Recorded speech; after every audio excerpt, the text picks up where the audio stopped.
Hi folks. Okay, here's a project that was fun and helps out our little friends in the harsh weather. I got one of these feeders at our local Fred Meyer store, got some squirrel feed and nailed it to this spruce tree, only to find that the sap that falls from the tree went all over the lid and down onto the food. So, hence the shelter on the left, and they loved it. Here's a list of material needed. I'll talk to all of these as we build it. Most all of these I had laying around in the garage. Hope that's the case for you too.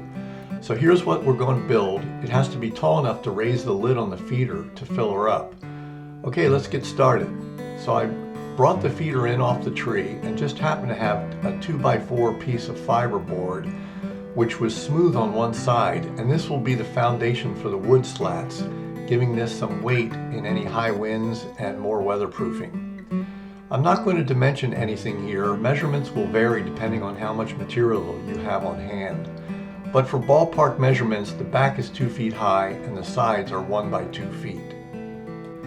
Okay, to the A-frame rear panel, which its top angle was 40 degrees, we need to glue our 3/4 inch trim to the edges using our tight bond wood glue. Weight them down and let them dry. Now we can put the sides on. I simply rotated the unit over the edge of my work surface and glued and weighted each side down. Then you wind up with your basic A-frame. Glue the seams on the outside, turn it over, and run some glue on all the seams on the inside. Now to our fiberboard A-frame, we're going to glue wood slats. I found these 1/4 inch by 3 inch by 2 feet poplar slats at Lowe's, or you can use whatever you fancy. I like them because they'll take stain and poly and look nice. Same exercise, lay flat, glue, clamp, and let dry. I covered them with plastic sheeting so the weights wouldn't get stuck to the glue push out. Now it's taken shape. I decided to spray paint the inside with this outdoor Rust-Oleum paint and primer to give the inside a bit of waterproofing over the fiberboard. Now that the 2 A-frame sides are on, time to stain the paneling. Had some stain leftovers from other projects, and this worked fine. I mixed the dark walnut and golden oak together and liked the color. For the top seam, I took this piece of outside 90-degree corner molding, a thin strip of packaging foam, and glued them together, and then glued it to the top of the structure.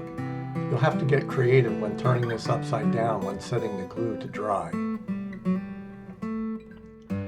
Okay, now that all is dry, time to mount the feeder.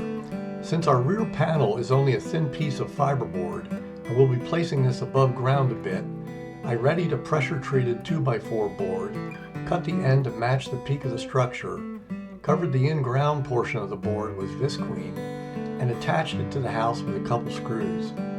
Then you can screw in the feeder, and you're ready to put it in place. I dug a hole and leveled it, and threw in some leftover concrete mix to help stabilize it. I had some tree sap, which I applied to the top of the pressure-treated board, because once you cut PT board, the end is exposed. And there you go. It's ready for some squirrel feed and fun watching them go nuts for all your hard work. Oh, and I did put a couple of coats of poly on the entire structure, in and out. Okay, well, after seeing that these little guys had no problems getting to the grub, and winter was approaching, and they seemed to like this adjacent tree, I decided to give them a place to sleep too. After researching where squirrels sleep, very few burrow.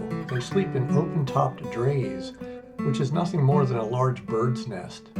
So I found this well-built house on Amazon, and after a little tree climbing, a few pieces of blocking, some creative hold in place, we got a nice place for them to have some pups. And by the way, I've had no issues with squirrels on my property and only feed them in late fall and winter. They need to keep their skills sharp and forage like the rest of us. Okay, hope you found this useful, and good luck with your next project. Cheers.